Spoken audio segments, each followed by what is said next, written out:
Okay, now we are ready to make electromagnetic wave propagates. So what is wave? By definition, wave propagates with fixed shape and velocity in ideal medium. So wave function should be a function of z and t, which is function of distance and time. So if the velocity is fixed, you move this term to the distance part, the shape should be the same. So fixed shape and velocity. So there is a wave equation which is derived from Newton's second law. So we have second derivative with respect to distance of function of the wave function equals to 1 divided by velocity squared, and then second derivative of the wave function with respect to time. So now we need to prove that wave equation stands for E field and M field in vacuum first. In vacuum, there is no charge, no current. So how do we prove this? We call Maxwell's equations. So for Maxwell's equations, when it's vacuum, no charge, no current. So we have first the divergence of E would equal to 0, Gauss law, but no current density.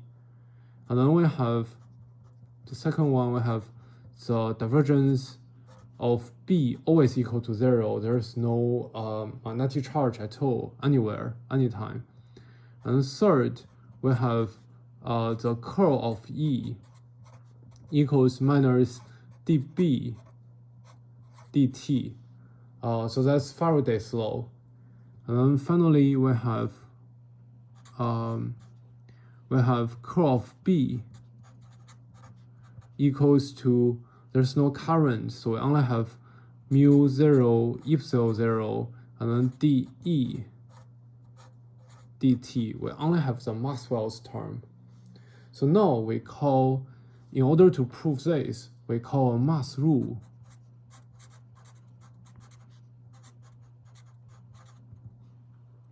Which says the curl of something, this should equal to the gradient of divergence of the vector minus Laplacian operation on the vector. Don't worry, you don't need to calculate this. But we are going to demonstrate something from this mass rule. So if you apply this to the E field, we have the curl of E field.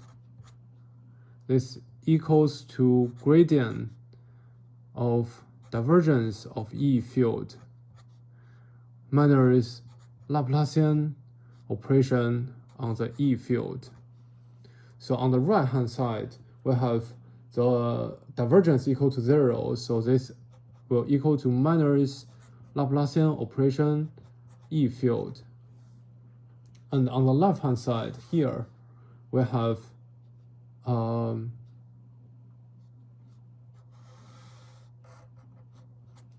curl of E equals to dB dt. And then we apply curl again on dB dt, so we get curl of B eventually.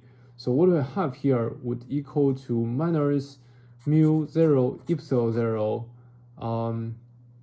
second derivative of the E field with respect to time. So now you can see this has the same form as the wave equation, because the Laplacian operation is second derivative with respect to x, y, z. So it's the second derivative with respect to distance. And here we have second derivative with respect to time, the same format as this. So this must be the speed. So in summary, we have the wave equation where here Laplacian E equal to epsilon mu 0 and then second derivative of E field with respect to time. So similar to this, if we apply the mass rule on the magnetic field, we would get the same result, but for magnetic field.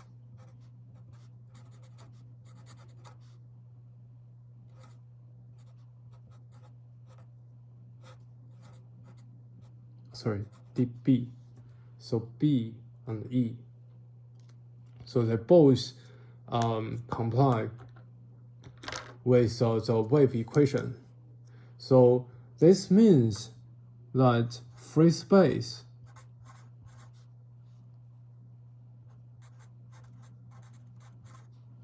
suppose EM wave propagation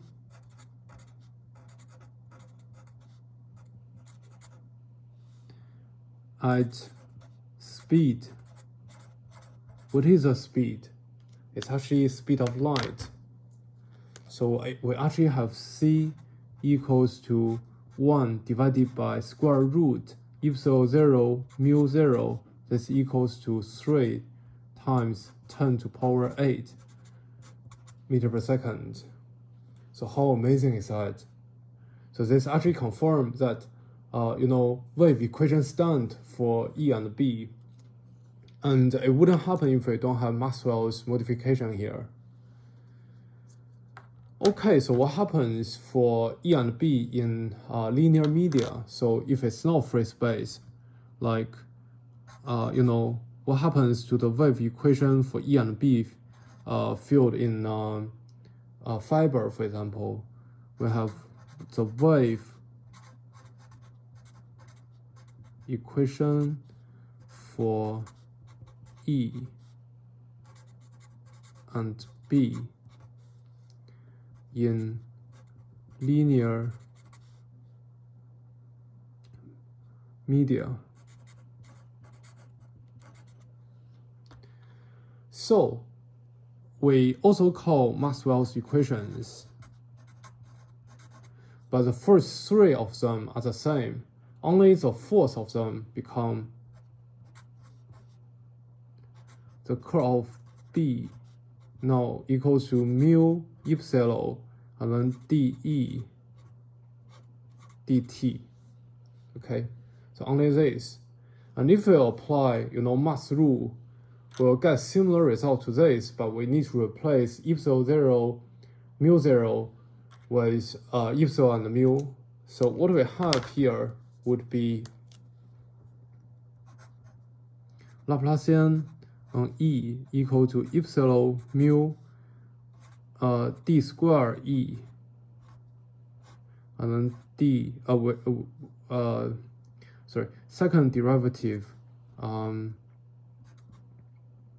with respect to time of the electric field, and then we have Laplacian of magnetic field. This equals to epsilon mu and second derivative of B field, and then with respect to time. Yes. Okay, so now the speed has changed. So in summary, we have linear matter. Suppose EM wave propagation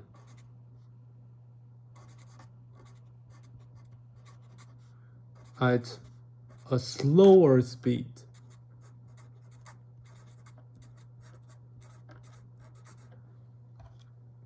which is V equals to 1 divided by epsilon mu square root.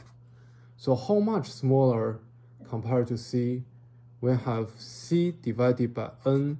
So this new factor here is defined by So this is index of refraction. Index of refraction. So I have n equals to c divided by v, and this equals to epsilon mu divided by epsilon 0 mu 0 square root of this whole thing. So this basically tells us that when light travels from free space to a media, how much slower the speed would become. But still, it is still wave. Wave equation still stands. So this is quite amazing, you know, our history of using EM wave to convey, you know, human message, to convey information has a history of more than 100 years. So if it's radar, then it's more than 100 years. But basically we use the EM wave to detect things by radar. And then wireless communication basically started from the 1950s. And then for fiber, we started to use glass in 1960s. So it's been a while, but the foundation of all of them is the same, which is, you know, the wave equation stand because of Maxwell's equation. You know, there's this you know, key stroke. So ocean is very friendly. Why? Because they wave. So you can see here that electromagnetism is not that hard. It also is very friendly at waves because Maxwell's equations. Okay, now so we have the wave equation. So any function that satisfies the wave equation can propagate as wave. So the most simple candidate is sinusoidal wave function.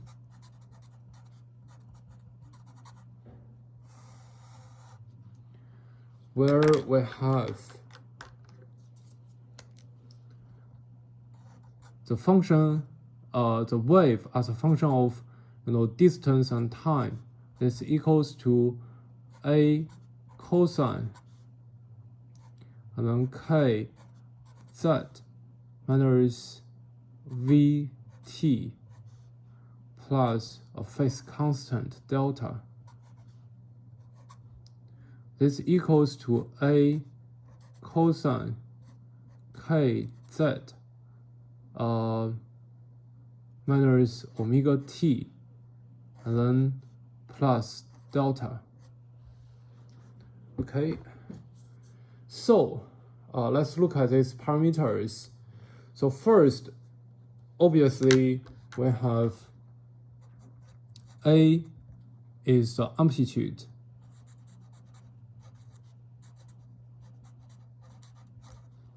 And then K is called wave number. It's related to you know, periodicity in distance domain. In distance domain, it's related to wavelength. So wave number.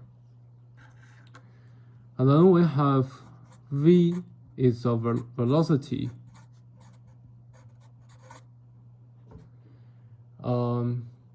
And then we have omega equals to k v.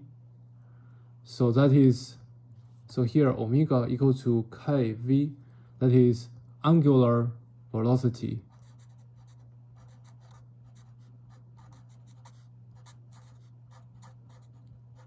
Which has a lot to do with, you know, periodicity in the time domain. It has a lot to do with the period. So let's look at periodicity.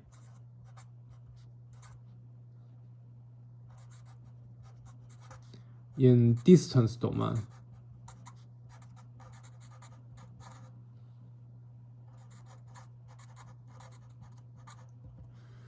So by definition, we need to guarantee that when the wave travel a distance that equal to wavelength lambda, the whole phase would change by 2 pi. So it go back to the origin. So we should have k wavelength equals 2 pi. So here, if z traveled a distance of wavelength, the whole optical phase only change 2 pi. Okay, so we have wavelength equals to 2 pi divided by kappa. Sorry, it should be kappa. So this should be called kappa, not k. And then periodicity in time domain.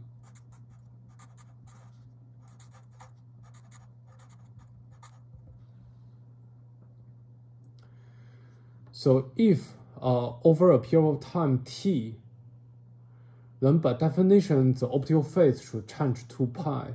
So we should have omega t equals 2 pi. So the period in time domain is 2 pi divided by omega. And then one last thing is the phase constant.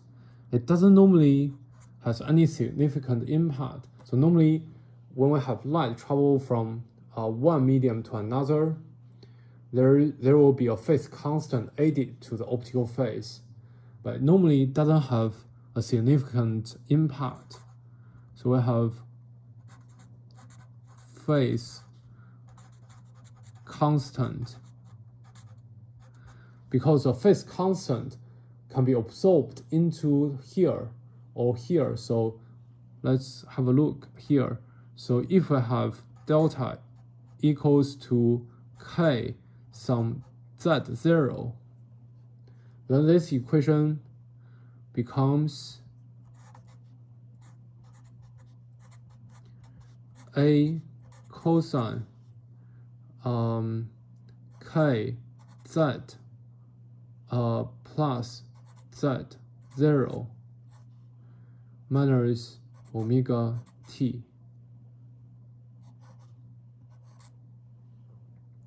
Alternatively, so here the phase constant is just shift in time. It doesn't change any properties like velocity, periodicity, anything.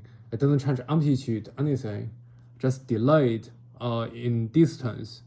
Alternatively, we can have delta equals minus omega t0.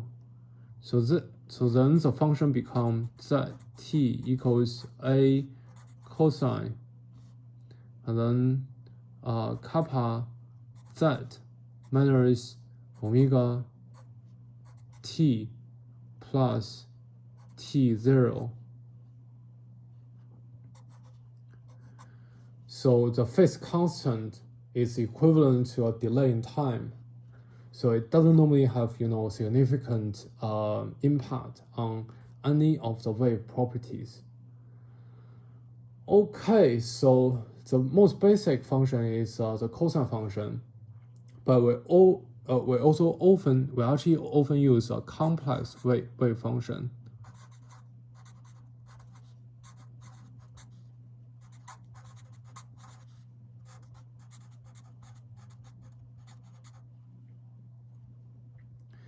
So we have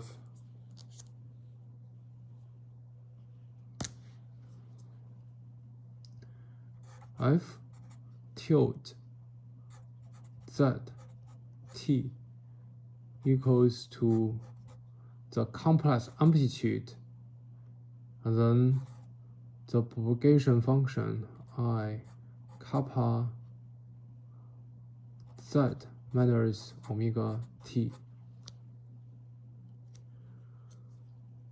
Okay, so now we have the complex amplitude, which is given by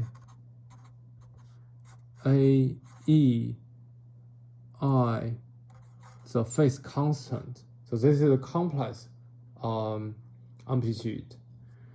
So this is a complex, so this make all the values complex values, but in real world, we only have real values. So actually only the real value of this has physical meaning. So only the real part of this, which is exactly equal to this. So f z t equals to the real part of the complex wave function. This has physical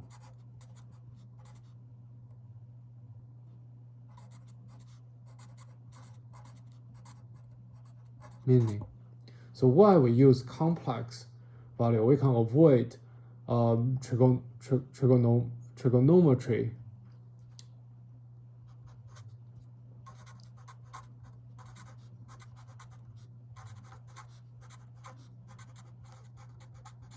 So for example, if we have two waves, and we have, like the first one, some A1, and then E, I, K1, kappa 1, Z minus omega t.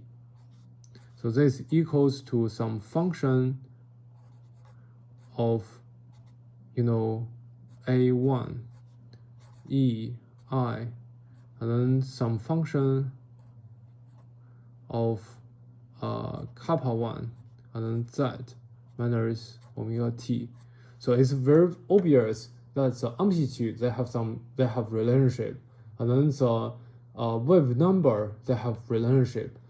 So this is really clear in complex form.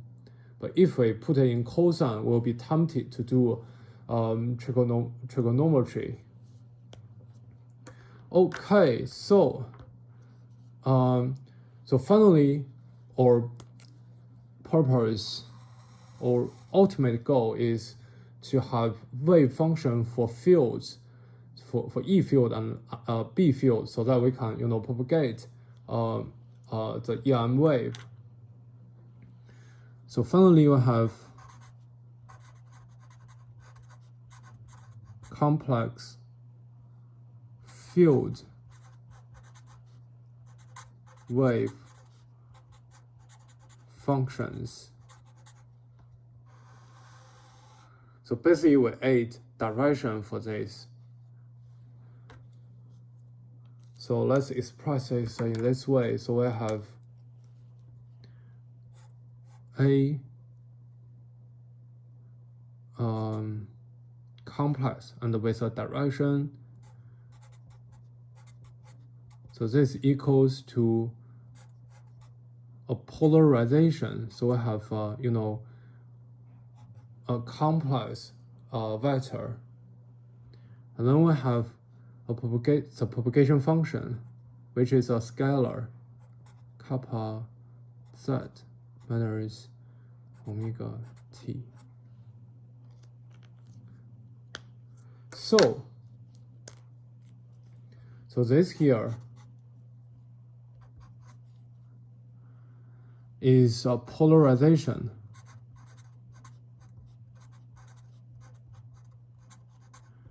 We often modulate our information onto this complex vector. So this vector would indicate the direction of electrical field, and also the magnitude would convey our message. We can modulate our message onto both the amplitude and the direction. So we have this complex vector A0 with a direction. So it's a vector, so it has the x component, and then y component, and then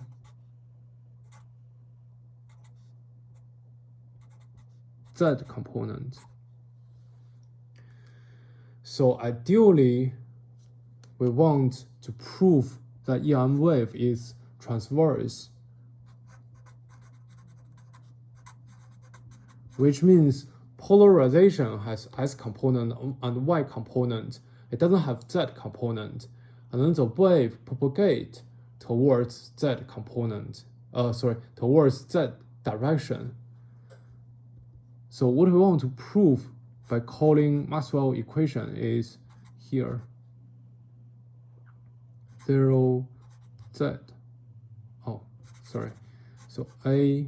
So here 0 z equal to 0, or alternatively we can express as this vector